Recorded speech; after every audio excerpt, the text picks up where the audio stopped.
Good evening, everyone. I'm Muriel Bowser. I'm here to provide a public safety update.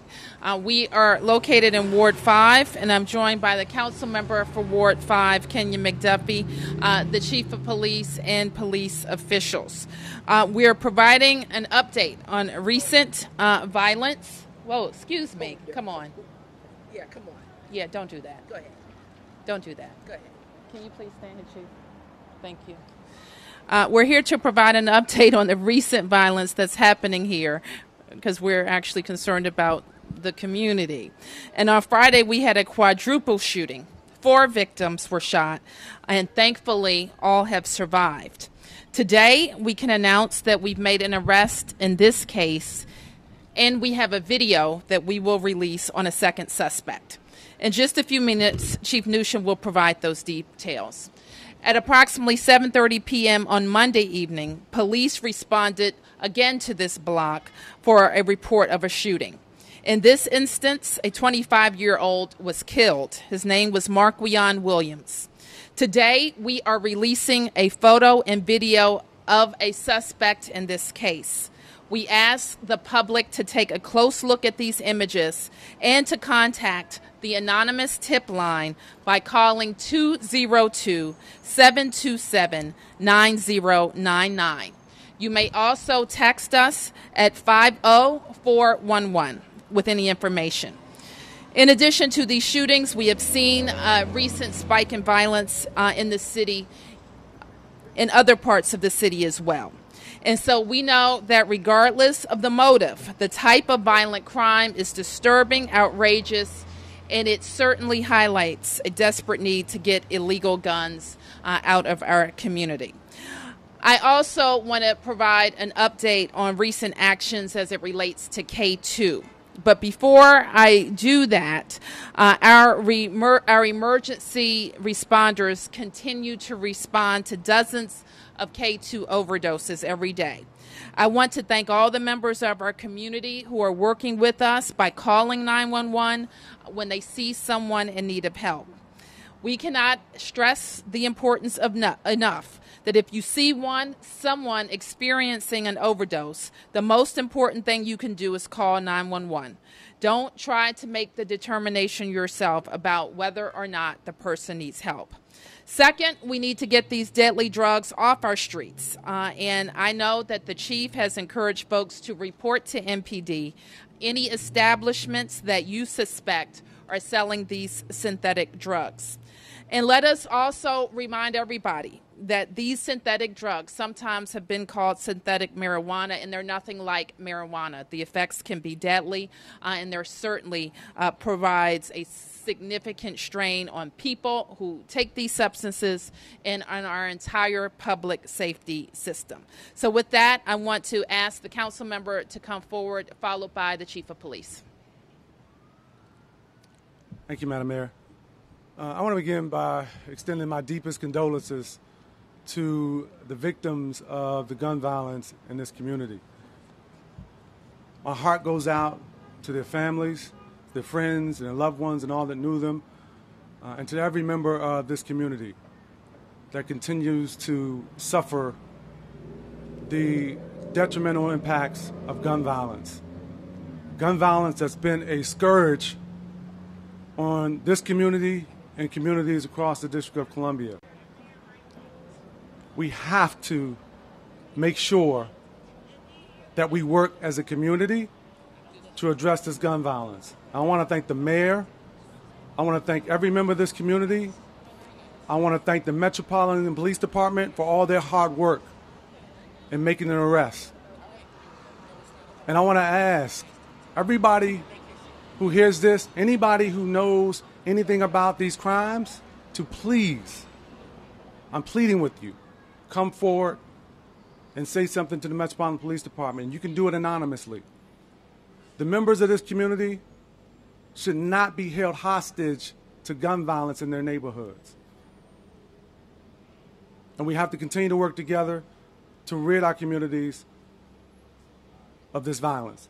Again, I want to thank the mayor, Metropolitan Police Department, every member of this community who continues to work to try to make sure that we bring these individuals involved in these heinous crimes to justice.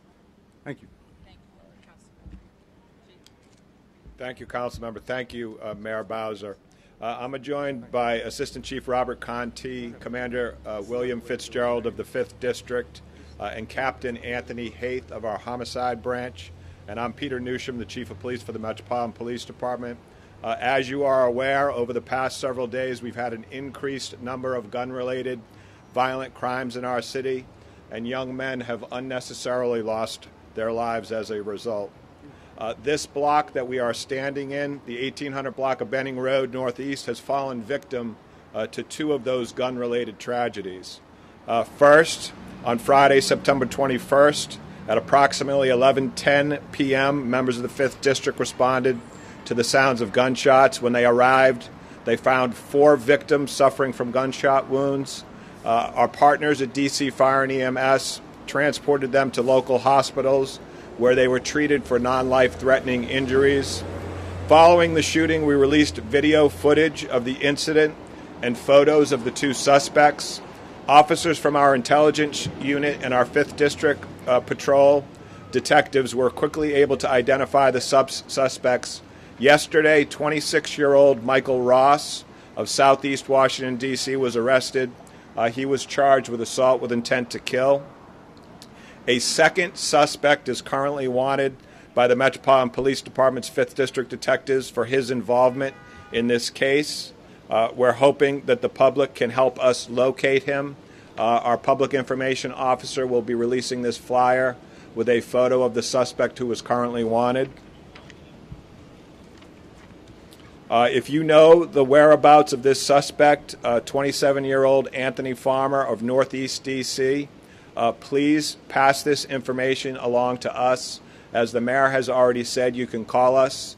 You can do it anonymously on 202-727-9099, or you can text us on 50411.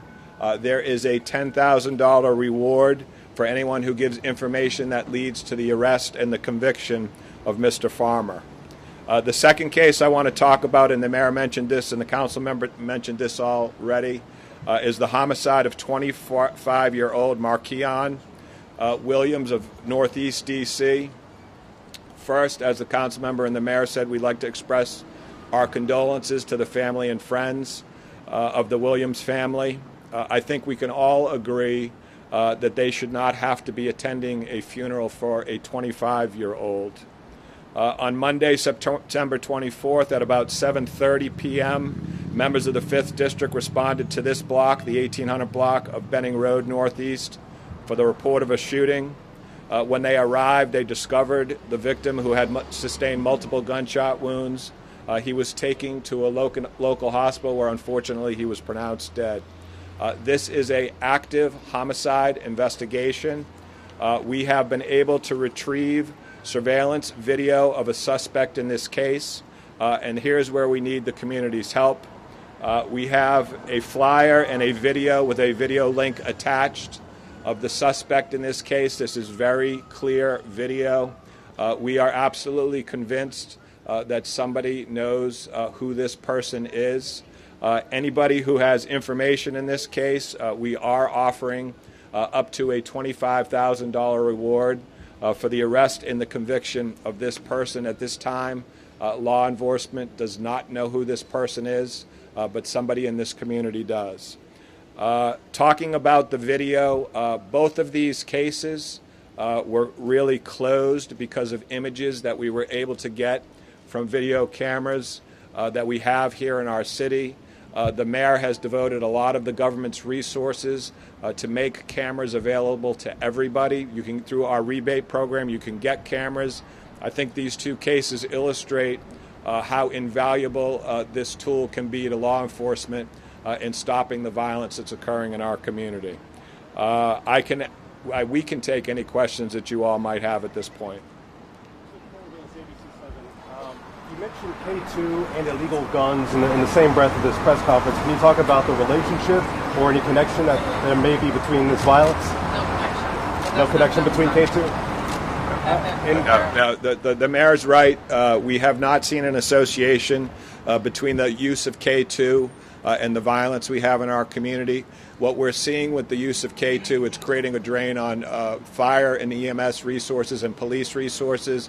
Folks who are using the most recent batch of K2 are exhibiting symptoms of being in a comatose state and passing out. And as you can imagine, that creates a lot of drain on resources. You're also going to, I guess, partner with the businesses here. You talk about the surveillance video and the importance of that. Can you kind of hammer on that? And I'm sure you're going to be urging people to have good working cameras. Yeah, I don't think there's any more clear illustration of how valuable these cameras can be. In the first case, getting those images out to the public, we were able to identify both suspects that were involved in a multiple shooting in this community. I'm confident that someone in our community is going to come forward in this homicide where a 25-year-old man has lost his life, provide us the valuable information that we need so this person can be held accountable. We talked about directed patrols, stepping up patrols, your confidence in that being able to address this and fix this problem, Mayor. You want me to take that? So, policing is a part of the city's overall strategy on reducing gun violence here in our city. At the end of the day, we have to take gun violence. All of us have to take gun violence very seriously. We have to work cooperatively. We can't be pointing fingers at each other. The first case where we have a closure is a good case to show where the police and the community cooperated together to find people that were responsible. I anticipate that'll be the case in this young man's homicide. And you will also see, like you always do, 24 hours a day, 7 days a week, 365 days a year, you will see the Metropolitan Police Department out here helping folks in this community. Thank you. All right, thank you all.